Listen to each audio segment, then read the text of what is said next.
हम बात करेंगे national commission for main bill 2025। अब सबसे पहले हम देखते हैं कि national commission for main bill की क्यों ज़रूरत पड़ी, क्या इसकी सच में ज़रूरत है और इसका पर्पज़ क्या है? क्या वुमेन्स के राइट को कम करना है या फिर मेन को भी राइट देना है?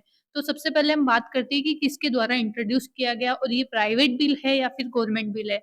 तो ये बिल इंट्रोड्यूस किया गया डॉक्टर अशोक मित्तल के द्वारा, जो कि एक मेंबर है पार्लियामेंट के, और ये एक प्राइवेट बिल है।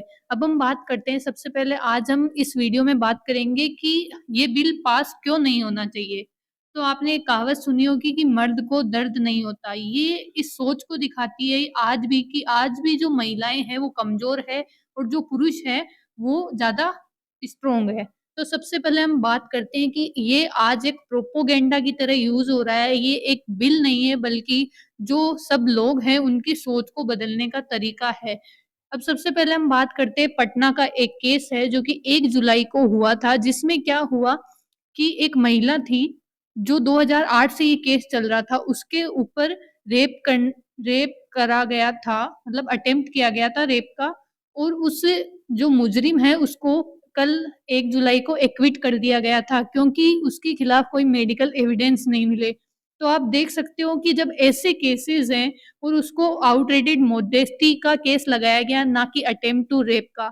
जब आप देख रहे हो कि ऐसे केस में भी जो मुजरिम है वो बच जा रहा है, अगर नेशनल कमीशन फॉर मेन बना दिया गया तो फिर वो अपने अलग राइट वहां जाकर भी लेगा, जिसके कारण क्या होगा, ये आउटरेट मॉडेस्टी में भी जो केस आया है वो वहां से भी बच जाएगा। तो इसका जितना यूज होगा उससे ज्यादा मिस यूज होगा।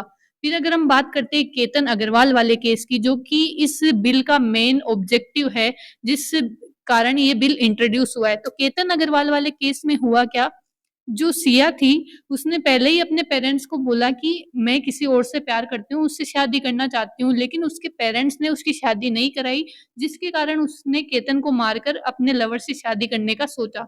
तो यह एक सोसाइटल प्रॉब्लम है, ना कि मेन और वुमेन की प्रॉब्लम है। इसमें हम ये देखते हैं कि जो पेरेंट्स है आज भी इस चीज को समझ नहीं पाते हैं कि अपने बच्चों की खुशी किसमें, और इस जो केस है इसको गलत डायरेक्शन में लेके जाकर एक मेन और वुमेन की जो दीवार है वो खड़ी कर दी गई है। उसके बाद हम बात करते हैं कि आज देख लो कितने ऐसे केसेज है। अगर इस सीरीज में हम केस देखें तो आज हम त्रिशा शर्मा का जो केस है उसको भूल नहीं सकते। त्रिशा शर्मा के केस में उसकी सास खुद जज थी और उसका जो पति था वकील था। अब वो एक पहले से मेन, दूसरी बात वो वकील, तीसरी बात अगर उसके लिए नेशनल कमीशन फॉर मेन बना दिया जाएगा तो आप इसमें अंदाजा लगा सकते हो कि वो कितनी आसानी से उस चीज से बच सकता है। उनका नॉर्मल सा कहना है कि वो घर का काम नहीं करती थी, पौधों में पानी नहीं डालती थी। तो क्या इस चीज के लिए आप एक जो ह्यूमन बीइंग है उसकी मृत्यु कर दोगे?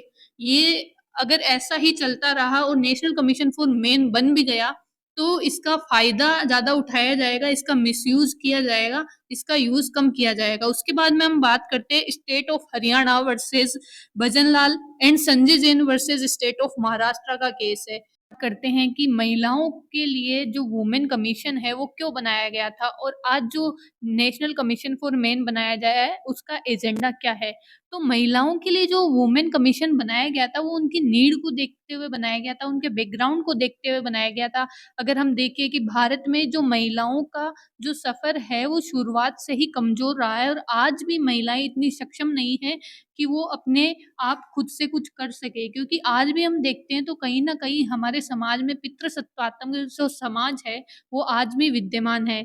आज हम देखते हैं कि 8 साल की जो बच्ची है उसके साथ 30 लोगों ने मिलकर रेप किया। अगर हम देखें यहाँ पे कि नेशनल कमीशन फॉर मेन बन जाता है और उनमें से एक भी व्यक्ति नेशनल कमीशन फॉर मेन में जाकर और वहां से कुछ राइट को अज्यूम करवाकर बच जाता है, तो क्या उनमें से अगर एक भी व्यक्ति बच जाता है तो क्या ये जस्टिस होगा उस बच्ची के साथ?